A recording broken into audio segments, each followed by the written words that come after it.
Thank you so much, Mr. Chair. I want to go back to my opening when I talk about, in particular, my experiences as a mayor, Snow Hill, small community.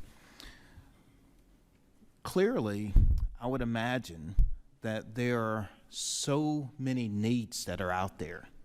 And often when you're now trying to evaluate the applications against the needs, but what I want to go to is before we even get to that process, I'm certain, I know that communities, it's a big decision within themselves to even make a determination, do we apply?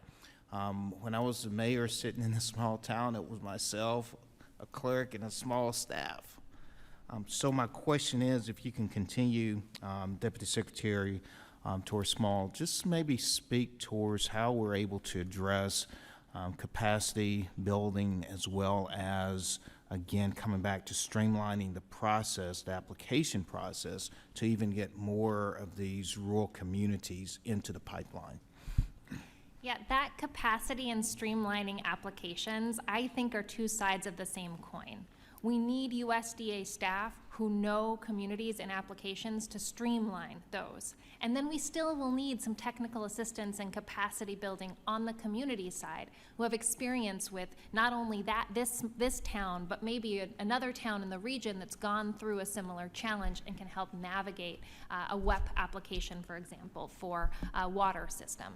Those kinds of, that experience is crucial, and then will also inform how to fix those applications. Yeah, and I want to shift to the commissioner. I don't know about your community, but I hear so often, oh, okay, I mean, we really need the grant. We need the grant versus the loan, and still looking at how the challenge that it can be for some of these rural communities. One, to even assume a loan, nevertheless. Sometimes when you're looking at the program, depending on which one, there's certain expectations that would even follow the loan in terms of rates and so forth. But then the other question is dealing with matches. Could you speak towards any experiences or challenges that you may hear from in communities about really the need for a grant and just these financial burdens that rural communities are already facing? Certainly, and you have to realize that a rural county has very limited sources of income. In Pennsylvania, the only income for our tax revenue is through the real estate tax. We can't even impose an income tax, unlike a lot of other local governments. With the grant funding, I look at it as a foundation. And once that foundation is laid, the loans can be layered on top of that. We can unleash the power of our local stakeholders working together. Because we're small, we all work together to get things done.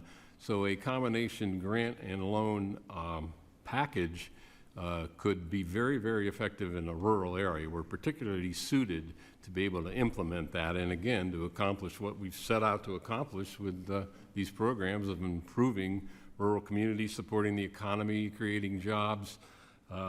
It all can be done with that kind of a package together. I appreciate that. And my last question here, for anyone that wants to jump in, again, understanding the need, especially in rural America, tends to be so much greater than the funds. Are there any programs in particular that perhaps you would like to see maybe just a little more added into that program? I'll touch on one that we use a lot, which is the IRP program. On a national basis, I believe $9 million was allocated for this fiscal year. South Dakota alone had $2.2 million in requests. That's just simply not enough to be impactful. Every time that we've applied for those funds, we've been lucky enough to receive them. It's been limited to $500,000. We then have to provide match of $667 on top of that. And so those dollars just don't go as far as they did 20 years ago. I've been running this loan fund for 20 years, and we're losing buying power every year on that. I'm gonna give my last 10 seconds to Miss Betty Brand. I saw y'all were looking at each other, so. Yes, I'd like to, you know, each of these programs all put a small part. They are developed individually, but they also will hit a gap or something that another program would not cover. So it's kind of hard to say which one. I mean, the Value-Added Producer Grant Program, it's 3 times the applications as the numbers that can be awarded. That obviously is a very popular. There's some great stories of businesses that were really launched from that little bit of planning money and then that marketing or that development. But the B&I program is one of the larger guaranteed programs in rural development, and actually there is very little federal money that's used for that. It's the private lender comes to the table every time there's a guaranteed loan. And so, and they were fully utilized, the funds were fully utilized. The value add, I mean, the Thank you, food Mr. supply Chair. I yield chain back. also.